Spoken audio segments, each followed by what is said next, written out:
लाडक्या बहिणीला पैसे देता मग भाच्याच्या आरक्षणाचं आणि दाजीच्या शेतमालाचं काय, शेतातील भावाचं काय असं म्हणत मराठा आंदोलक मनोज जरांगे यांनी सरकारला चांगलाच टोला लगावला।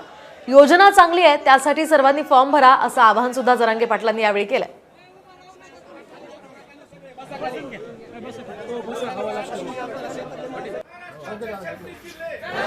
लाडक्या बहिणीला पैसे देताना लाडक्या भाज्याचा सरकार नाही चांगलं केला, त्याला आरक्षण पाहिजे।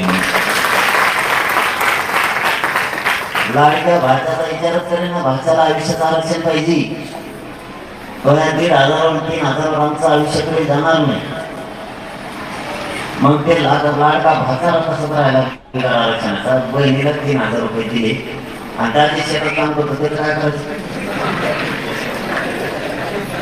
लाडक्या बहिणीचा दाजी शेतात काम करतोय, त्याच्या मालाला भाव पाहिजे, त्याचं काय?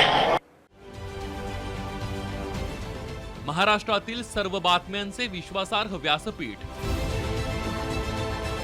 सकाळच्या सर्व सोशल मीडिया प्लॅटफॉर्मला लाईक, फॉलो आणि सबस्क्राईब करा। तसंच सर्व नोटिफिकेशनसाठी बेल आयकॉन प्रेस करायला विसरू नका।